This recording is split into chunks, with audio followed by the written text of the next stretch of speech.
Welcome back. If you missed the first part of the hutch, I will link it here so you can check that out. What we did is we just built out the frame of it and put on the plywood for the roof, as well as did some of the wire and did the outside and painting. So today we'll be finishing up. I'm going to be putting on the wire down below and just putting on the finishing touches as well as the roof. Then we'll get these little girls into their new home. Hi. Hi. Hey, Shimmer, come here. How are you? Not a lot of room and not an easy task, but I laid down wire along the bottom and stapled it in place. Cut my arms about 5 times on the wire. Well, there goes my modeling career. Good thing I'm handy. I left one area open where the ramp will go down. You'll also notice that I left one area without a tray underneath it. This was in part because the tray wasn't long enough. However, I like it because I'll put the hay over this area. Before, the hay would always fall through and into the tray and fill it up. Now, when it falls through, it will fall all the way through and down below. I didn't want the bunnies to cut themselves on the wire, so I stapled on some boards over the wire where they will be hopping up. On to the doors. Now that they were painted, it was time to put on the hinges.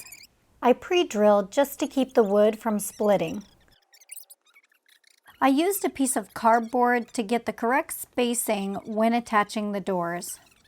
I pre-drilled the holes, and I also used 1 1/4-inch screws rather than the screws it came with, just to make sure that it was held tight into the 2x4s and not just the trim boards. Once all 4 hinges were in, I installed 4 barrel bolts. These will secure the cage from predators and keep the bunnies from pushing out. I put these on the top and bottoms of the doors. I found these black hinges at my local hardware store.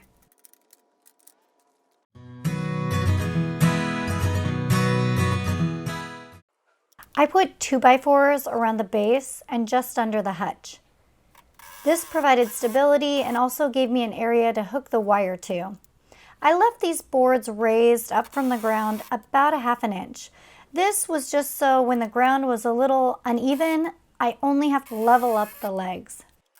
I really liked the idea of the planting area in front like the plans called for. However, it was just going to make this hutch too big to move. Using 2x4s and pocket holes, I made a door for the lower section. This was a must for us because we put an outer fencing around our hutch so that the bunnies can come out and play with us during the days. The kids like to do their schoolwork in with them, and we also like to give them treats at night. I started with putting wire on the inside of the gate. Once the door was built, I framed the opening with a 2x4. Then I attached the same gate hinges that I used before on the doors here, just to keep the same hardware throughout. I put a latch on so we can lock it up tight at night.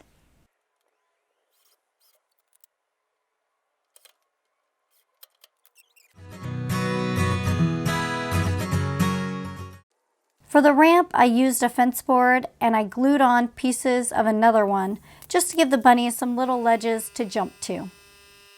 Originally, I left a long piece on the end. I was hoping that it would work out just to hold it. However, it didn't. So I ended up cutting it off in the end. I may have to attach it, but for now I'm going to leave it loose.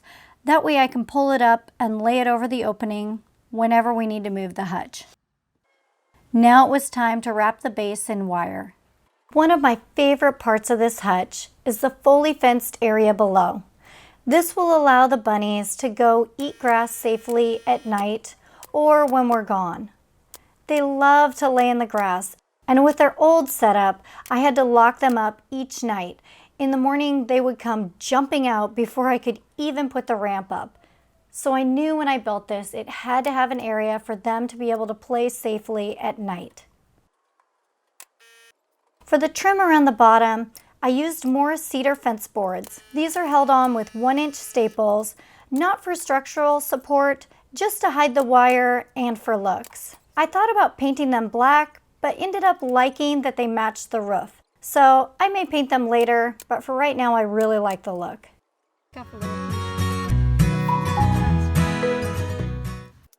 You don't know how happy I was to finally be getting to the last stages of this build, the roof. No, I'm not a roofer, as I'm sure it will show. I bought some flashing and I applied it over the top since I had a small gap where the plywood met up. After that, I applied 2 layers of underlayment that was made specifically for wood shingles. At this point, we moved the beast to the front yard, and then I got to work on the shingles. Now, this was a rather extravagant purchase, but they just add so much, and it wouldn't be the same without it. I added on a wreath, and the bunny hutch is complete. I love all the small details that are in this hutch. The board and batten look, along with the black hardware accents. Now we have a cage I want sitting out in the yard. Not to mention a fully enclosed indoor-outdoor pen to keep our bunnies safe at night and when we're gone. This is exactly what I wanted it to look like, and I'm just so happy with it. I should mention, since their nights were now free to roam, they started to dig. To combat this, I cut a piece of wire and I set it down and then ended up putting the hutch on top of it. This way they can still get fresh grass but cannot dig out. So this is one modification that you're going to want to think through when you build your cage. There are 2 other items I'll need to come back to. I forgot to cut finger grips on the door side, so I will need to do this just to make moving it easier, or find a way to put something to hang on to when trying to move it. The last punch list item will be to put a cover over the outside of the tray. Right now it's open, which doesn't look the best, and in the winter that will cause a really cold draft on the bunnies. But in true DIY fashion, you only finish your projects to 97%, right?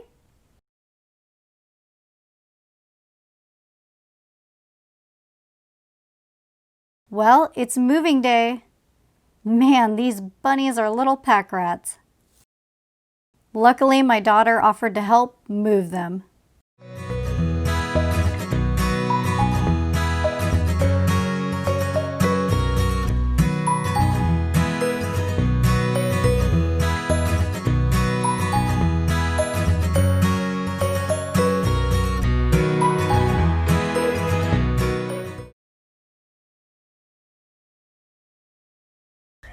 Run in, quick, quick, quick, quick, quick, quick.